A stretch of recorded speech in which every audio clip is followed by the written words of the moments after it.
Welcome to Echoes of Enlightenment, where we talk about spirituality, life lessons, and overall self-development. In today's episode, we'll be talking about the value in deceptive friendships.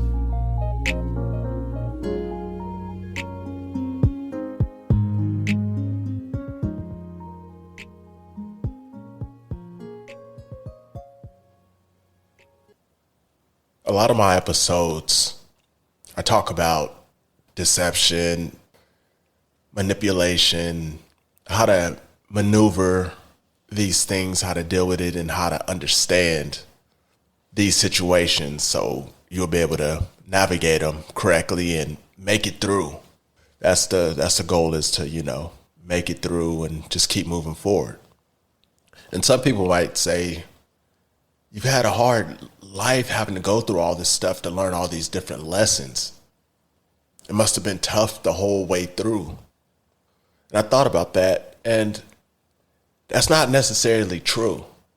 Because you got to realize when manipulation, like deception and trickery and all that type of stuff, for the majority, it's not done in your face. It's all done like behind your back. It's all kind of sleight of hand.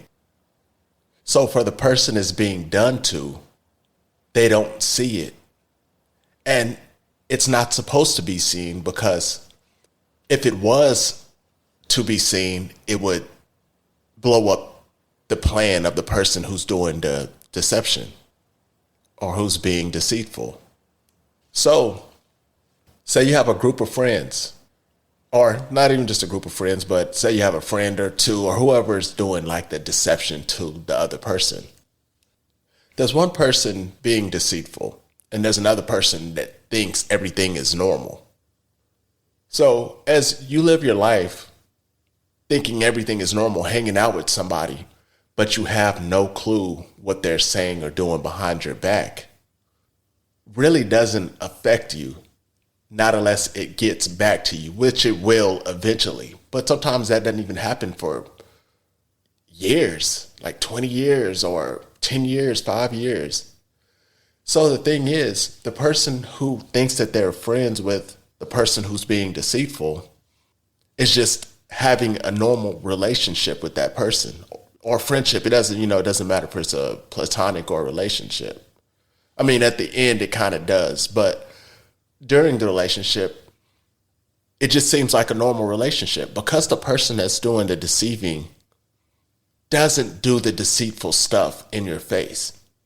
They have to be a good friend or a good person in a relationship to convince you that they're that good friend, so you can keep providing a good friendship back or whatever they're looking for from you. So it's an even exchange at that point. You think you're having a good time with the person, your friend, say it's just a friend that's, backstabbing and, talking behind your back when you're not there, but then they smile in your face. So the smiling in your face is, to you, a genuine smile, because you got to think about it. For the person to deceive you, they have to be convincing. So they're going to go out of the way to be they don't realize that they're being a good friend. They're actually putting more work in as a deceitful person, sometimes more than a person that's genuinely a good friend. And what I mean by that is, I'll give you an example. Say you had a person you get massages from, and they do a good job, and you've been going to this person for 10 years. Every time you leave that place or wherever you get your massages, your back is perfect, you're ready for the week, feeling great. But then after 10 years, that person gets busted because they've been running a massage business without a license. So they've been fraudulent for this whole 10 years. And you would be like, dang, so you didn't even have your certification or, your license? You've been tricking me this whole time. But the thing is, I don't think that person would really be that mad because their back always feels the best. They've never went anywhere else. They've never went anywhere else because that person did such of a good job. And I would say sometimes when people are being deceitful, their actions have to speak more than their words. If you don't have your actual license or certification, or if you're not truly a good friend, but you have to act like you're a good friend, you're putting more effort in because you need to convince the person that you're actually doing a good job at what you're saying you're doing a good job at. So you're going above and beyond to convince somebody, so you're putting in the extra work. That's why you could think a best friend is a best friend, because they're doing everything they possibly can, getting their actions to be convincing, to make you believe that what you're seeing is really happening. So back to the masseuse. So it could be somebody who has a certification and they're not that good of a masseuse because they're like, oh, well, I get my clientele off of my certification. I just show you this and you automatically think I'm a great masseuse. So they don't actually have to be, they still need to be a good massage if they want returning business. But they already get their foot in the door by having the certification. But somebody that doesn't have a certification has to be a great masseuse so somebody doesn't look any further for the certification. So the actions will speak for themselves. So once you find out that that masseuse isn't legit, how much of a problem was them not actually having that certification? You really wouldn't worry about that, because what they were actually doing was a great job, even that they didn't have the certification to do it. So it really wasn't bad. Or what if they said they were, they did go to school, like they told you a story that they went to school for, being a masseuse, because you asked them how'd they get so good, and they gave you some big story. But they really didn't go to that school, but they still did a great job. Does the school even matter at that point? Even that they were being deceptive towards you, told you a lie, been lying to you this whole time, but still doing a great job. So when it comes to like a friend or friends, if they're trying to be convincing to keep you around by being a great friend in your face, but talking behind your back when you're not around, you don't even realize that you have a bad friend. So you're actually having a normal social life.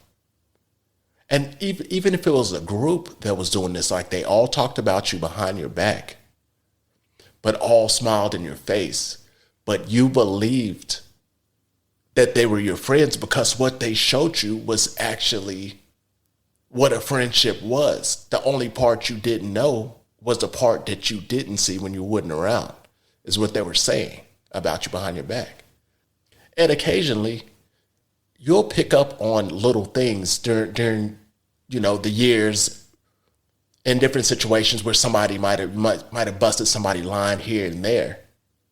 But wouldn't that be part of a normal friendship anyways? Where,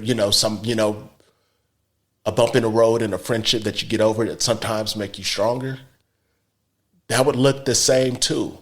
So you wouldn't really know. And then sometimes when you do find out, it's bad because you don't really know how bad it was behind the scene.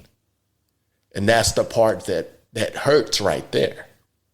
But if you look at the whole picture, the act that they were putting on pretty much outweighs the negative stuff that you find out on the back end.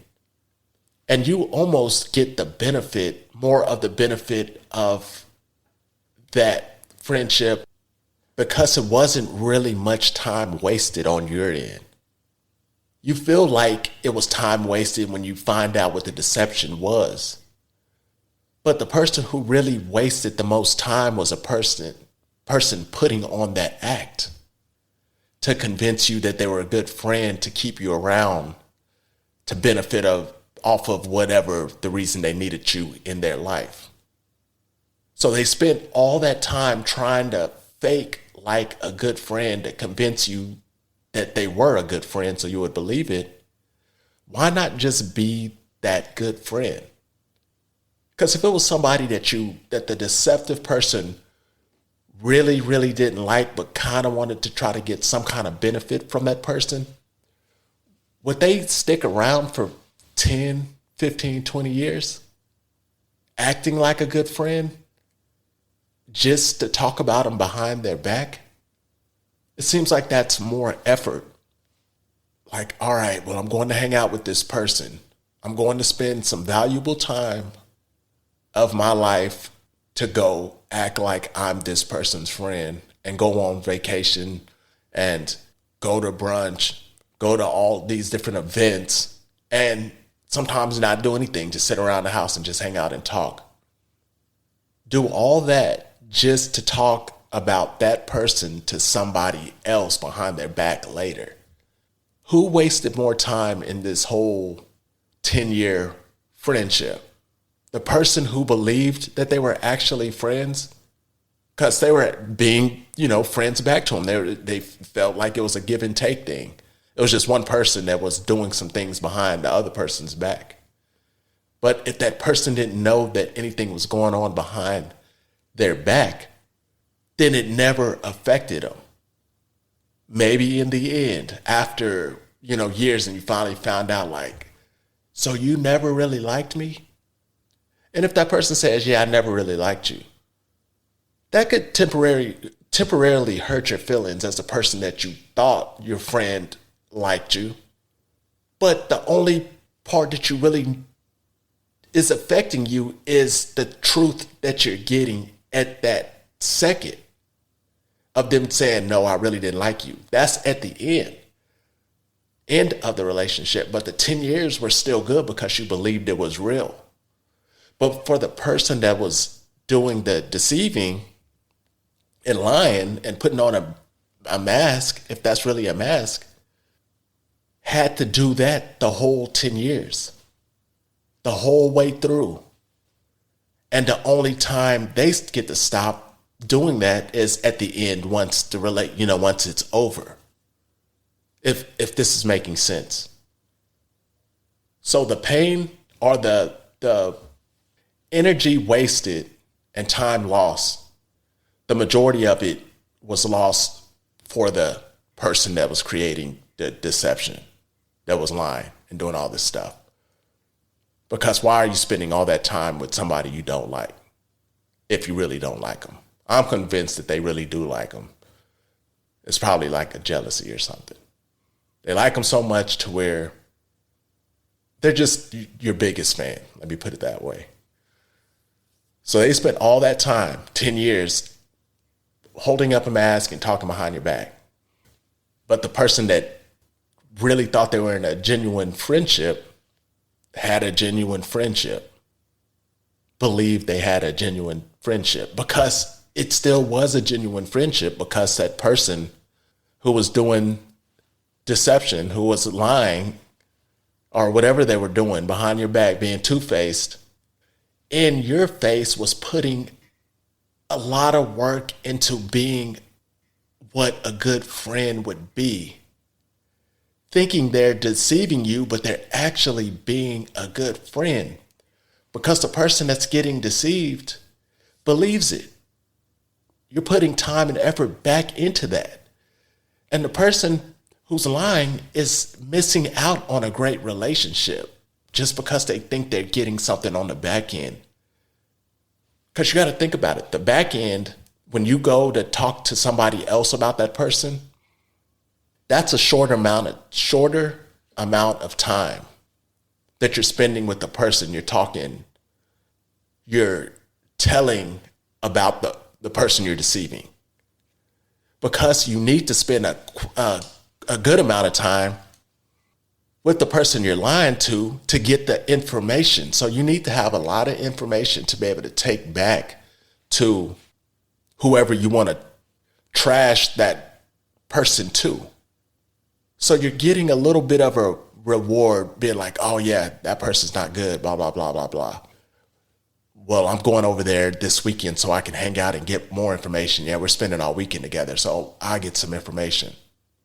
So you're spending all day with this person, the whole weekend, just to go back and tell somebody some information or whatever they're getting out of it. That's not even going to last that long, because you can't sit there and just talk about, well, I guess maybe some people can talk about somebody. What kind of relationship would that be? Hanging out with a different person and only talking about one person. So that means the person you're carrying the information back to, y'all don't even have a relationship. Your relationship is based on talking about that person who has no clue that you're even talking about them, who's actually getting a good relationship, because in order to get that information from the person who believes they're in a good friendship, that person has to put on a perfectly good act as a good friend. So for the person who's getting deceived, don't look at it. Once you find out that all this was a lie, one, it wasn't a lie, because this person was helping you out in different situations, like buying drinks sometimes or buying the dinner sometimes. Even if they are talking noise behind your back, they still had to play the role as a good friend to convince you to continue being a good friend to them as well. So they're doing all the stuff. The only people that's not getting the benefit are missing out on a quality relationship is a person that's doing the deceiving and the people that's getting the information and talking about you behind your back. But as you only get a small bit of the deception once you find out in the end. But that whole 10 or 20 year relationship was actually a relationship. You did gain some great experiences. You had some genuine laughs. You did some great things. It's the other people that missed out on the quality relationship and wasted their valuable time. But I'm in this right here. Until next time.